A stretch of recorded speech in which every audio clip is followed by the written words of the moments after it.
Hola, Olita, ¿qué tal? ¿Cómo estáis? Hola de nuevo. Pues mirad, otra vez estoy aquí con este vídeo para seguir con la lectura al atardecer, lectura de inspiración para que en este mes de agosto pues os inspiréis con estas lecturas para todos los que tengáis el libro podáis ir siguiendo y a los que no pues saber qué es lo que hay, ¿vale? Dentro de estos libros, qué es lo que explico y sobre todo si queréis seguir las lecturas podéis poneros en contacto conmigo para mandaros los libros.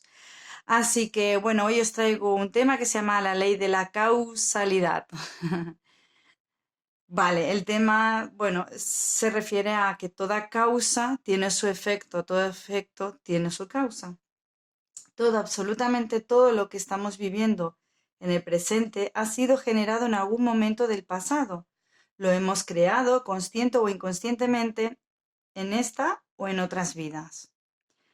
Cuando algo bueno te sucede, producto de buenas acciones, te sientes agradecido, bendecido o bendecida, feliz, pero cuando se nos presentan situaciones negativas nos cuesta mucho aceptar que también hemos creado esas acciones. Es difícil entender por qué y cuándo ha sucedido, cuándo he generado lo negativo. Déjame decirte que son muchos los planos de causación. Algunos de ellos provienen desde muy atrás, y es que están tan arraigados al subconsciente que no sabemos con exactitud cuándo se generó. Puede ser en la infancia y no recuerdas conscientemente, o bien puede ser en vidas anteriores. Y claro, está ese nivel de conciencia, no lo tienes, por lo menos que tú recuerdes. Vale, ¿qué os quiero decir con esto? Que muchas veces pensamos que el por qué nos ha sucedido algo malo y nos enfocamos en el por qué. Y no nos enfocamos en el para qué. Realmente tenemos que ver el aprendizaje que conlleva. De todas maneras, si algo nos ha sucedido, probablemente lo hayamos atraído en vidas anteriores.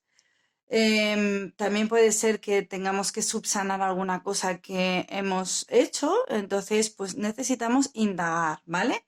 Entonces es importante ser consciente de que puede provenir de algo mucho más arraigado. Además existe otro factor que influye, que es el de nuestros padres, abuelos, etcétera, que recibimos genéticamente. Es como una cadena de causalidades que pasa de generación tras generación. En alguno de estos casos, lo que sucede es que a veces se ha creado esta ley en alguien de tu antepasado y tú, por efecto de esa ley, has recibido la contrapartida. Si sucede esto, habría que indagar más profundamente porque posiblemente haya algún pacto o un acuerdo kármico. O lazos familiares que también existen, ¿vale? Esto es cuando, por ejemplo, alguien de tus ancestros necesita restablecer su alma, su karma, ¿no? Equilibrar su karma, ¿no? Entonces lo que hace es que nuestras almas pactan antes de nacer solucionar el karma familiar, esos lazos familiares que nos unen, y entonces por eso nos sucede lo que nos sucede. A veces no tiene nada que ver con uno solo, sino con la familia. Existen muchas influencias, no solo la genética, sino la de la sociedad, la religión, la escuela, el lugar de trabajo, las amistades. Todos ellos nos causan un patrón o creencia que tomamos como verdadero y en consecuencia tenemos unos efectos u otros en función de cada creencia, ¿vale? Dependiendo de donde estemos criados, donde nuestro entorno nos influencia, en nuestras decisiones y luego nos repercute en los resultados. O sea, la acción, si cambia la acción, cambia los resultados. De ahí la importancia de crear pensamientos positivos, porque ellos te llevarán a tomar acciones positivas y el efecto será positivo. Elegir tus pensamientos es parte de tu libre albedrío y es así como tomas las riendas de tu vida eligiendo el camino a tomar, ¿no? El que quieras elegir, ¿vale? ¿Qué quiere decir esto de aquí? Que, o sea, hay una parte que no depende de nosotros, pero sí depende de nosotros el que tomemos esas riendas. Ese libre albedrío lo tenemos. Por tanto, no está todo planificado antes de nacer. Siempre hay cosas que las podemos subsanar. En muchas ocasiones no nos hacemos responsables de esos pensamientos y lo que ocurre es que tomamos el papel de víctima y echamos la culpa a otras personas, sin darnos cuenta de que nosotros mismos hemos causado esa situación. Pero claro, es más fácil culpar al gobierno por la falta de trabajo, a tu expareja por la incomprensión o la falta de amor, y así con todo lo que hacemos culpable de nuestro destino. Cualquier cosa que nosotros le achaquemos que no seamos nosotros, si no es un factor externo, estamos en papel de victimismo. Siempre, siempre, todo lo que nos ocurre depende de nosotros y solo de nosotros. Porque todos tenemos el poder de decidir y de elegir. Si tú tomas una elección en vez de otra, tienes que saber que hay una consecuencia. Y esa consecuencia es que hay un resultado, independientemente de lo que suceda. Pero nosotros somos totalmente al 100% responsables. No podemos culpar a los demás. Evidentemente, los factores externos nos influenciarán de una manera, pero nosotros tenemos las riendas de nuestra vida. Cuando esto sucede, debes investigar el origen real de las situaciones presentes. Si estás viviendo un momento de soledad, no es que tengas mala suerte, sino que esta soledad tiene un significado en tu vida y hay una lección detrás que debes aprender. No es casual que si estás sola o pasando ese momento de soledad, es por un motivo en concreto. Solo tienes que encontrar ese motivo y te darás cuenta, entonces dirás, ajá, ahora lo tengo, entonces es ahí cuando tomas conciencia. ¿Entiendes? Posiblemente sea que debes trabajar el amor incondicional o también puede ser que haya otra lección o pacto detrás de ese aprendizaje.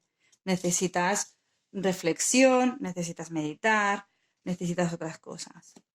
La forma más rápida que conozco, aparte de la meditación con el yo superior, es, como te he dicho en repetidas ocasiones, la terapia regresiva. Yo la utilizo y la llamo técnica de regreso.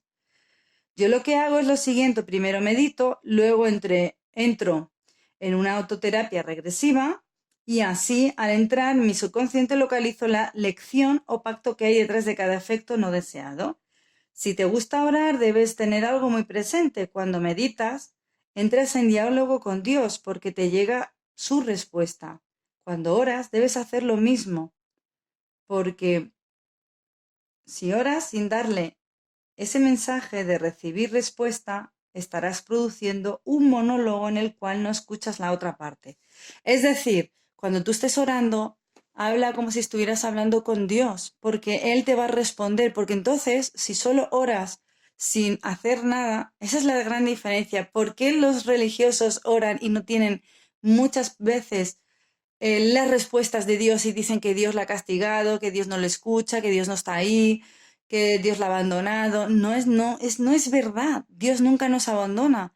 El problema es que si tú produces un monólogo, si solo hablas tú, estás diciendo, eh, estás, eh, estás diciendo en pocas palabras que, que solo estás hablando sola, no estás hablando con Dios. No sé si me hago entender. Estás produciendo un monólogo.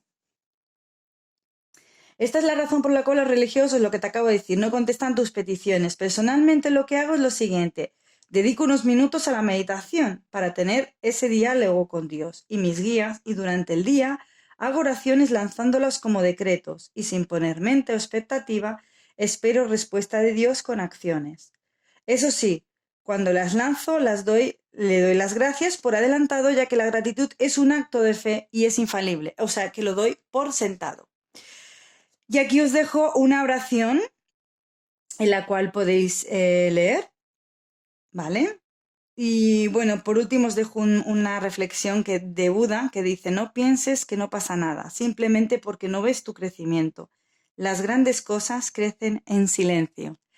Así que amigos, os dejo este espectacular tema porque sé que os han contado.